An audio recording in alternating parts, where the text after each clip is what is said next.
어느 농촌교회 목사님이 교회에서 제일 이렇게 오래된 집사님 하나 때문에 아주 골치를 앓고 있었습니다.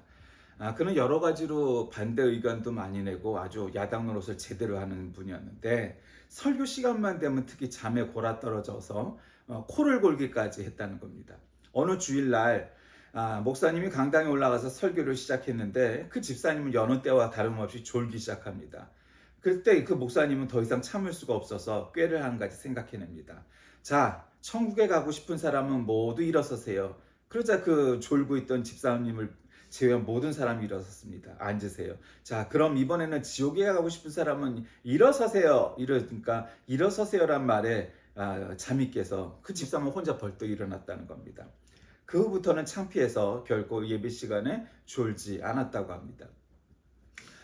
세상을 살아가다 보면은 이렇듯 이런 사람들 꽤 있습니다. 역사를 들먹이지 않고 지금 우리 현실에서도 그렇고 역사책에도 그렇고 성경책에도 그렇고 그런 사람들 참 많이 나오죠. 올해는 카톨릭이 선포한 은혜의 해 희년 이렇게 표현합니다. 희년이라고 그러죠. 원래 희년이라는 것은 구약 성경 시대 때 이제 있던 개념이죠. 원래 희년이란 건 뭐냐면 6년이 지난 다음에 마지막 7년째가 되면 안식년이라고 이렇게 얘기를 하죠. 이렇게 그렇게. 근데 그 안식년이 왜 필요하냐면 농사를 짓다 보면 이제 농사를 짓는 분 알아요. 그 수확을 포기하고서라도 그 땅을 쉬어야 돼. 왜? 지경을 이 땅의 힘을 지심을 갖다가 북돋기 위해서는 비료, 퇴비 이런 걸 갖다 이렇게 가득가득하고도 쉬어야 돼. 물론 요즘은 퇴비나 비료가 많이 발전했기 때문에 휴경하는 일이 별로 없지만 이때 당시에는 그런 게 없었잖아요. 그러니까 6년을 농사지면 1년은 쉬어줘야 돼. 그 땅은. 돌아가면 쉬게 하는 거죠, 땅을. 그걸 이제 안식년이다. 그런데 그 안식년이 77이 49 7번을 지내면은 그 다음에 50년째가 될 때 희년이라고 그래요. 왜 이걸 신년이라고 하냐? 그때가 되면 이제 모든 게 달라져요. 50년이면 여러분 옛날에 50살까지 못 사는 사람이 더 많았어요. 그러니까 이제 50살까지 살아도 한 번 일생에 볼까 말까 한 일인데, 그때가 되면 내가 돈 주고 땅을 샀어도 그 땅을 원래 주인에게 돌려줘야 되는 거예요. 빚이 있으면 탕감을 해줘야 되는 거예요. 노비로 이렇게 머슴으로 삼았던 사람들은 해방시켜줘야 되는 거예요. 아무 이유도 없어. 희년이기 때문에 그래요. 그러니까 우리가 생각할 때는 그거는 개인의 자유와 어쩌고 얘기할 수 있잖아요. 근데 그때 그랬단 말이에요. 그게 구약의 율법이라는 거예요. 그러니까 그때는 안 하면 그거는 아주 안 되는 거죠. 나쁜 놈 되는 거예요. 그러니까 그런 것들이었단 말이에요. 올해가 이제 그런 신년인데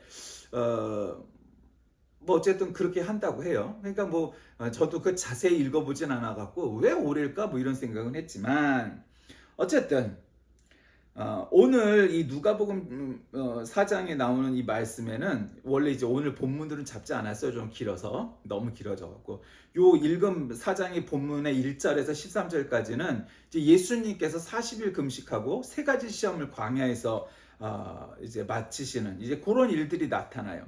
그러니까 원래 예수님께서는 요단강에서 세례 받으신 후에 수세 후에 성령에게 이끌려서 광야로 가셔서 마귀의 세 가지 시험을 받았는데 이제 그 같은 시험이 이제 나타나죠. 그러니까 예수님께서 세상에 오신 목적이 뭐냐? 이제 구원 사역을 시작하는 거죠. 공생애를 시작해야 돼요. 근데 이제 그 공생애 시작 전에 이런 일들이 있었죠.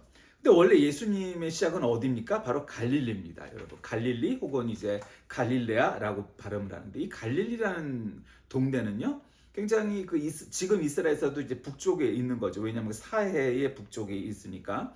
남북이 80, 동서가 약 40km가 되는 팔레스틴 북쪽에 있는 지방입니다. 원래 뜻은 둘러싸여 있다 이런 뜻인데, 원래 이방 민족들이 이제 북쪽이니까 있었을 거 아니에요. 이게 사방에 이방 민족들로 둘러싸여 있어서 이제 그런 뜻의 이름으로 불리웠다고 합니다.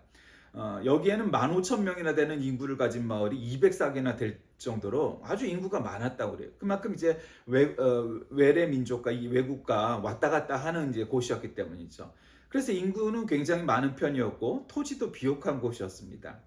그런데 이제 갈릴리 사람들은 그런 상황이 있으니까 천성적으로 변화나 혁신을 좋아하고 외국의 이런 것들과 교류하는 것에 대한 거부감이 없는 그런 지역이었습니다.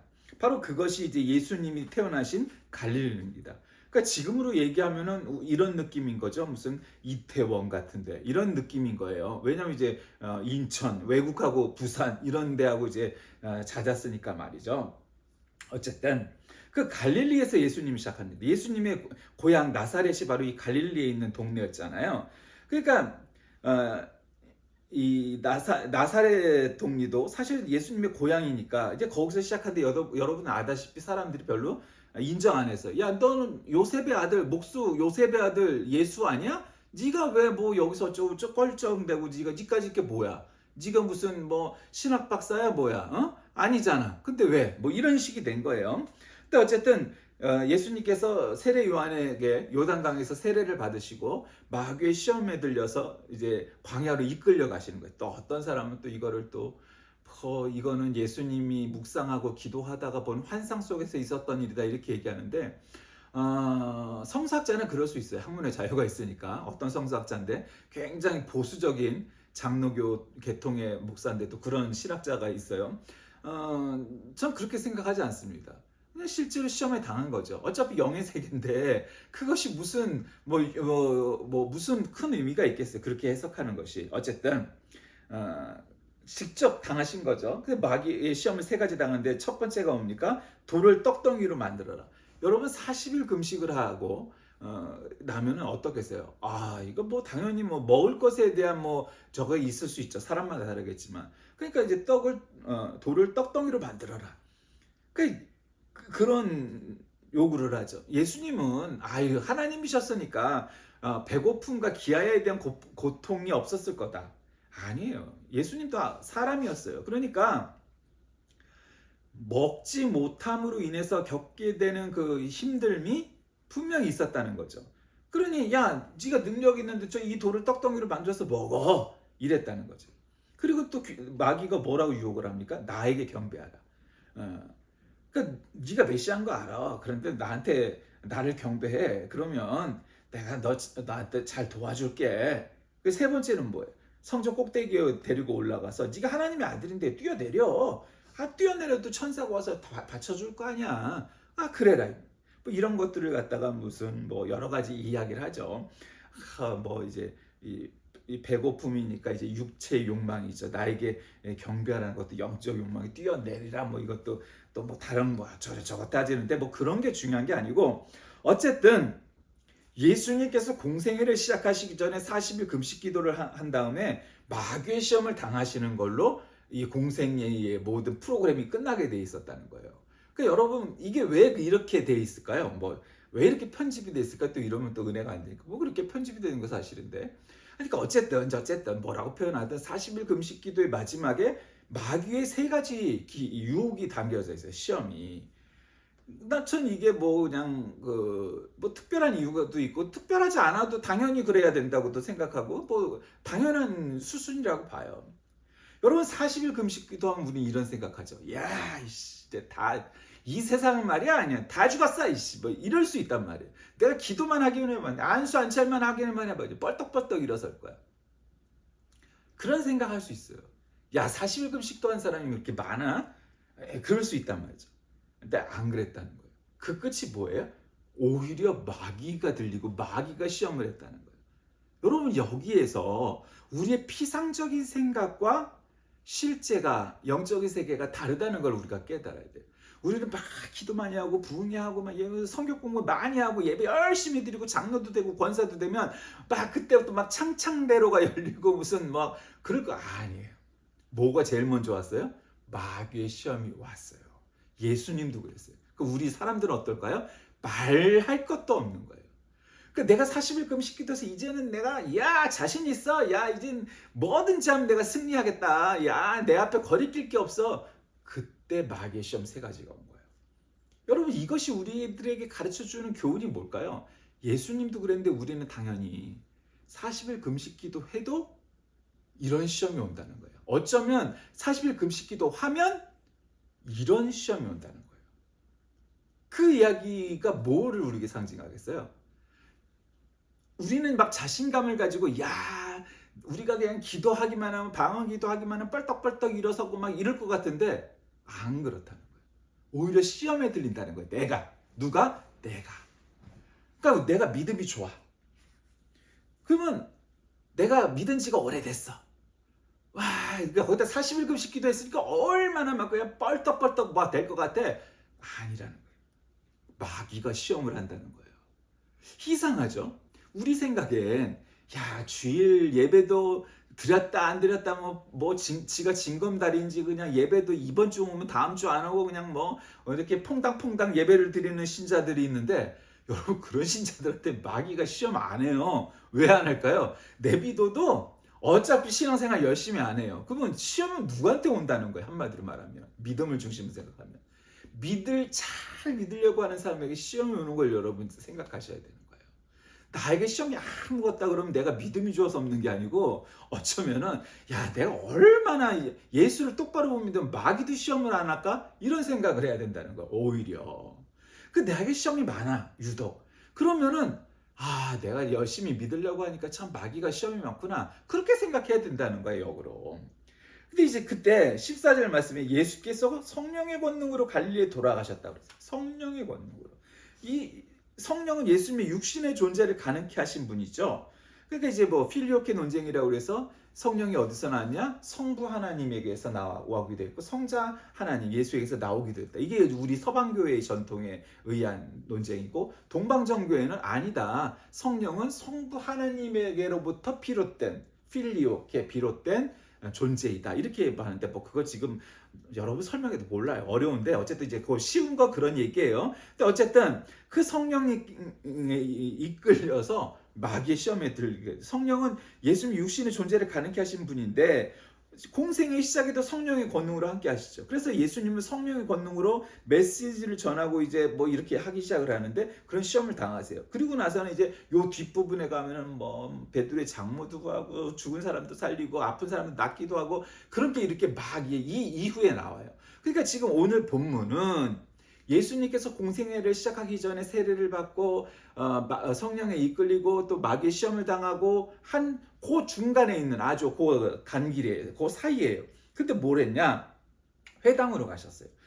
여러분 아시다시피 지금 갈릴리 쪽에 있는 회당을 가신 거예요. 근데 그 회당이란 건 뭐예요? 이 이스라엘 사람들에게 있어서 종교와 생활의 중심지죠. 성전은 예루살렘에 하나밖에 없는 거예요. 그러나 회당은 뭐 유대인 가정 10가정 이상만 사는 곳이라면 어디든지 세울 수가 있었어요. 그러니까 이 회당에 모여서 다 예배를 드리는데, 이스라엘이 나라 없이도 2000년 동안이나 이스라엘 사람들이라는 자신들의 정체성 혹은 종교를 지킬 수 있었던 까닭이 뭐예요? 이 회당, 시나고그가 있었기 때문이죠.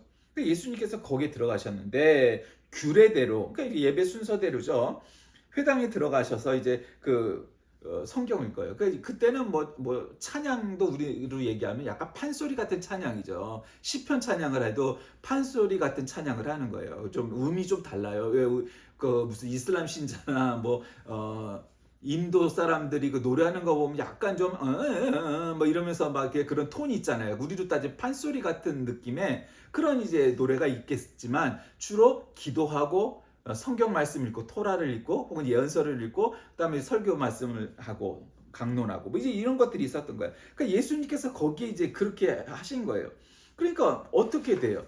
예수님께서 회당에서 가르치셨는데 모든 사람들이 은혜를 받아 영광을 받았다 이렇게 말해요. 그래서 나사렛에 오셔서 안식일에 회당에 들어가셨는데 그 성경을 읽은 거예요. 이사야의 두루마리를. 그때 이제 성경책이 나오고 있으니까. 근데 거기 뭐라고 나와요?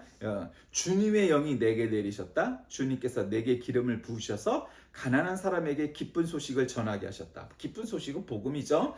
주님께서 나를 보내셔서 포로된 사람들에게 해방을 선포하고. 주님께서 나를 보내신 까닭이 뭐예요? 포로된 사람들에게 해방을, 눈먼 사람들에게 눈뜨음을 선포하고 억눌린 사람들을 풀어주게 하는 것. 그것이 뭐야? 주님의 은혜의 해를 선포하게 하시는 거예요. 그러니까 예수를 믿고 우리가 교회를 형성해서 우리가 사역해야 되는 까닭이 뭐예요? 포로된 사람에게 해방을, 눈먼 사람들에게 눈뜨음을, 억눌린 사람들을 풀어주기 위해서 예수 믿는 거예요. 그게 예수 믿는 목적이에요. 누구를 억압하고 누구의 권리를 탄압하고 폭력을 조장하고 이러려고 우리가 믿는 게 아니에요. 예수님께서는 늘 약자의 편이셨어요. 저는 해방신학이나 민중신학에 100% 동의하지 않지만 그들 신학이 우리에게 주는 메시지는 한 가지 있어요. 그건 뭐냐? 예수님께서 늘 강자, 기득권자의 예수님이 아니셨다는 거예요. 여러분 성경 어디에 예수님께서 힘 있는 사람들의 편을 들었다, 부자의 편을 들었다 하는 구절이 한 구절이라도 나와 있나요? 없어요. 뭐 부자는 뭐 둘째치고 그것도 별 볼 일 없으니까. 이 당시 예수님과 라이벌 관계라고, 영화를 만들면은 그 라이벌 상대가 되는 사람들이 바리새인들이에요. 간단하게 얘기하면 뭐 로마 총독이에요. 정치적으로 보면 로마 제국, 종교적으로 바리새인, 이 사람들이에요. 그 중에 또 이제 민중들은 또 계속해서 배반을 하죠. 또 어쨌든 그랬을 거예요. 영화적인 구도로, 문법으로 생각하면. 근데 그 중에서도 종교적인 라이벌 혹은 대척 관계에 있었던 이 바리새인들이 있었는데, 그 바리새인들이라는 사람들은 어떤 존재? 교권을 갖고 있었던 사람들. 한마디로 대제사장서부터 지금으로 말하면 뭐 총회장서부터 뭐 그냥 다 기득권을 장악하고 있는 거예요. 그들의 가르침이 지금은 우리 개신교회는 그런 거를 잘 인식을 못해요. 같은 교단에 있어도 목사님에 따라 이 교회의 스타일이 다르고 저 교회 스타일이 다르고, 교단은 나누어져 있지만 그 교단, 저쪽 교단 사람들하고 훨씬 더 비슷할 수도 있고 또 저쪽 교단 사람들하고 더 비슷할 수도 있고, 우리는 그게 자유로워요. 그러니까 이제 중구난방이라고 생각할 수도 있지만 그러한 자유함이 결국 건강함과 건전함도 또 지켜낼 수 있는 거예요.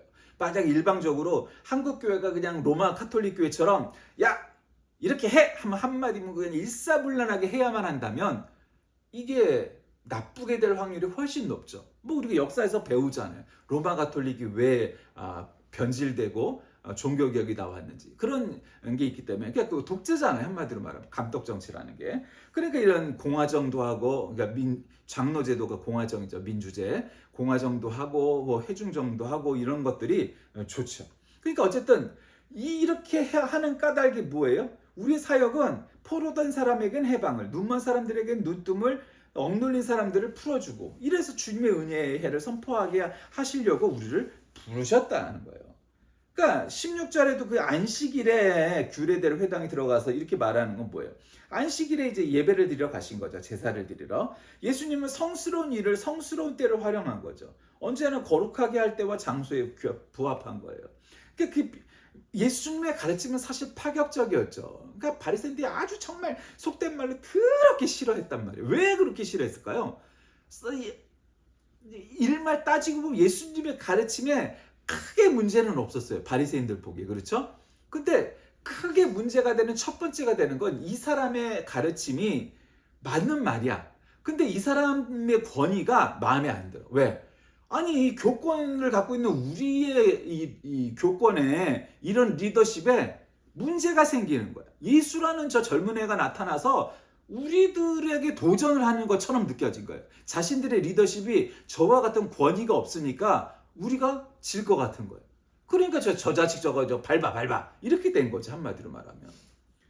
그러니까 그럼에도 불구하고 예수님이 뭐 안식일에 뭐 밀밭을 지나다가 제자들이 나달을 따먹고 뭐 이런 것도 있었지요. 근데 지금은 안식일에 회당에 가서 아주 정통 예배를 드리세요.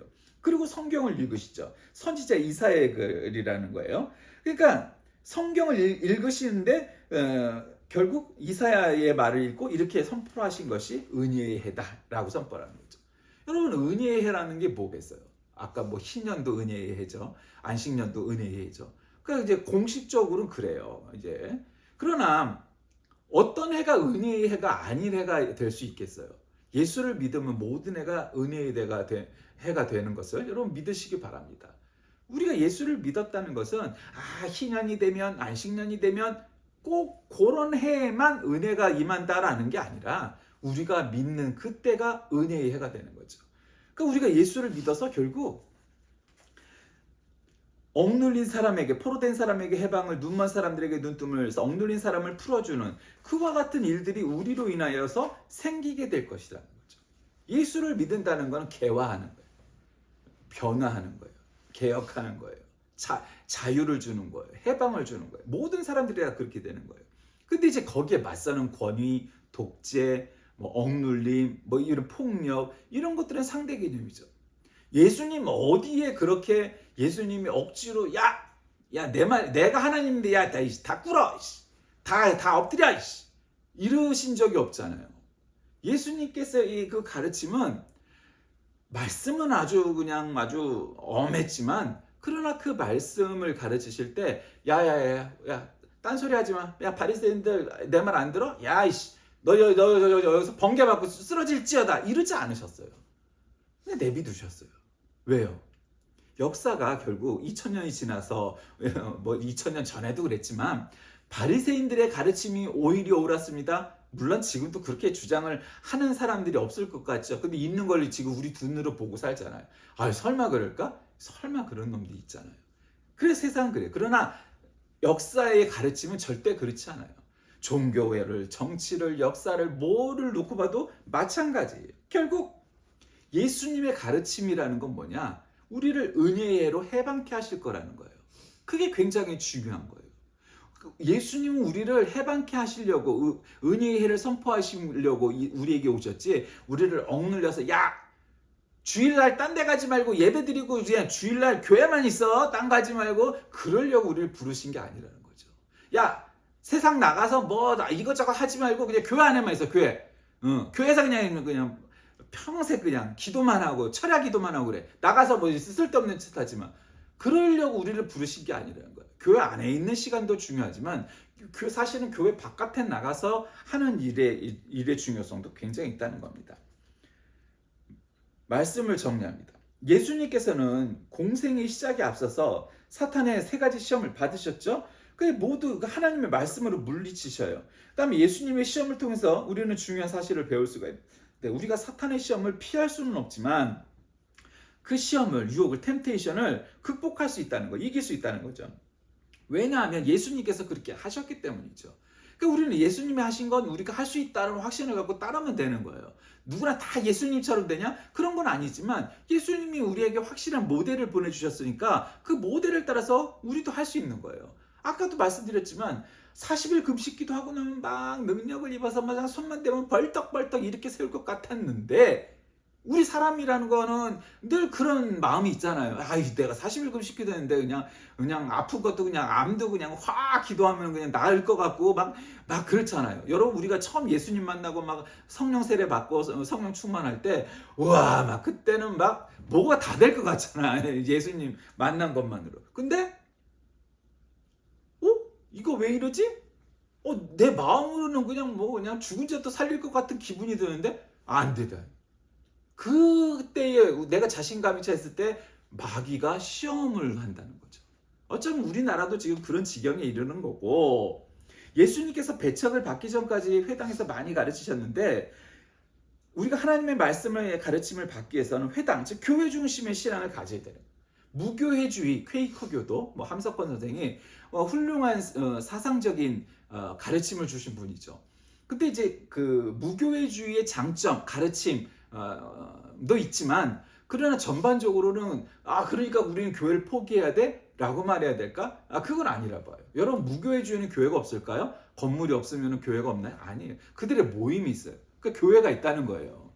그러니까 무교회주의 교회가 있어요.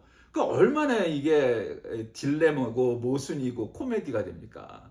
그러니까 무교회주의 정신은 중요해요. 그건 필요해요. 그러나 무교회주의 교회가 존재한다는 사실은 우리들에게 무교회주의를 주장하는 사람들의 모임, 즉 그 교회가 없느냐? 역시 있다는 거예요. 그러니까 예수님께서는 자신이 메시아이심을 선포하는 여러 이적을 이후에 그냥 베드로의 장모서부터 막 벌떡벌떡 이렇게 세우죠. 그리고 하나님의 백성들을 찾기 위해서 여러 마을로 이제 선교 여행 뭐 이렇게 다니시죠. 그러면서 말씀을 가르치세요.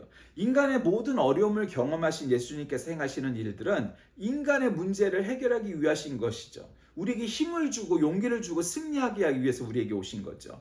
그래서 자신에게 나아오기만 하면 예수님의 부르심에 응답하지 않는 사람들은 그에 대한 보응을 받게 될 거예요. 오직 예수를 통해서만 구원이 오고 예수를 통해서만 승리가 오고 예수를 통해서만 이 참된 진리를 깨우칠 수 있기 때문이죠.